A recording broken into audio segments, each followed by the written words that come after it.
Hi friends, welcome to God Focus this morning. The title of today's episode, It's Just a Feeling. I want to talk to you today about feelings. Every Christian experiences times of isolation. God will separate you in order to hear from Him, or He will separate you to protect you from something that someone would have done. We all have experienced times that we may not be isolated from people, but feel isolated from God. Satan thrives on the times when we don't wake up with a shout of praise on our lips. He loves the stresses of life, because the more distracted he can get us, the less we have time to pray and draw close to God. But God is always there even when we don't feel Him. James 4:8. Draw nigh to God, and He will draw nigh to you. Cleanse your hands, ye sinners, and purify your hearts, ye double-minded. There are times that we have done something that causes us to not be as close to God. If we have sin in our lives, our faith walk will not be as close, just as Peter, who followed Christ from afar off before his crucifixion. We sometimes allow fear of man to get in our way. Or like Adam and Eve after they ate the fruit, they knew they had done wrong and they hid. When we don't feel close to God at all, does that mean He is not there? God is always there waiting to talk with us. Our faith walk is not always about feeling. Granted, it's amazing to feel the presence of God, but in spite of how we feel, we have to do the right thing and we have to walk in obedience. Do you think Abraham felt like taking Isaac up to the mountaintop to sacrifice?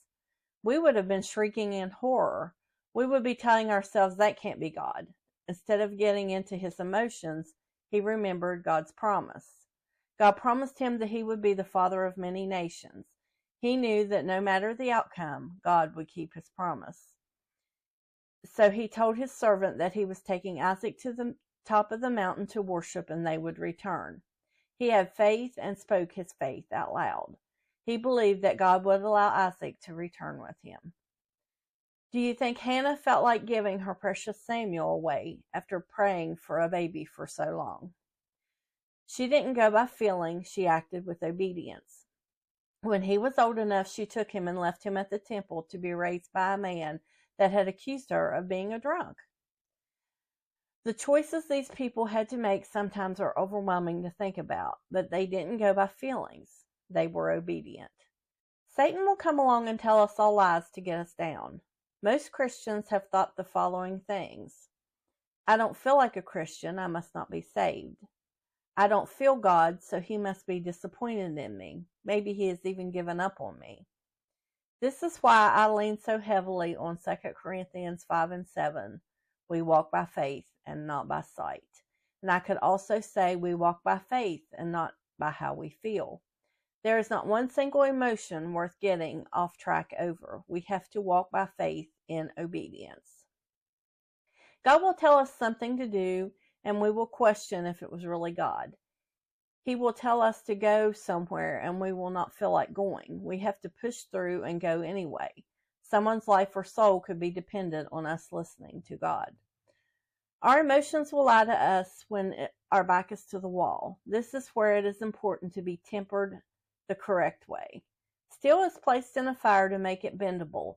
If you leave it too long or too short, it will not make a good blade. It has to have just the right amount of even heat. Just as we develop temperance or self-control by being thrown into a few fiery trials. There's a difference in self-control and not showing emotion. We are not meant to be robots. If we have self-control, we will feel the emotions, but we will act according to God's word.